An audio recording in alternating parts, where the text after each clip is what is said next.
छिनी ऐं पिनी खाइण वारी क़ौम खे किताबनि जी क़दुरु किथां ईंदी।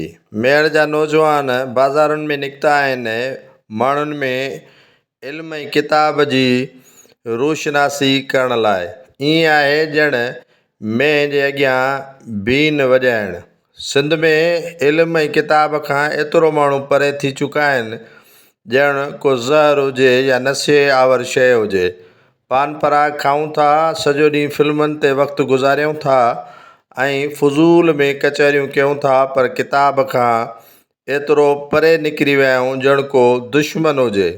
ही सिंध जा नौजवान जेके मेहड़ में बाज़ारुनि में निकिरी करे माण्हुनि में किताब सां दोस्ती रखण लाइ अवेयरनेस पैदा करण ऐं इल्म जे शनासाई खां आगाह करण लाइ हिकु मुहिम ते निकिता आहिनि, पर उन्हनि खे इहो अंदाज़ो न आहे त बैतुल माल, ज़कात, बेनज़ीर इनकम सपोर्ट ते पलिजंदड़ क़ौम इल्म जे हिन मालामाल थियण या इल्म जी दौलत खां केतिरो आरी आहिनि।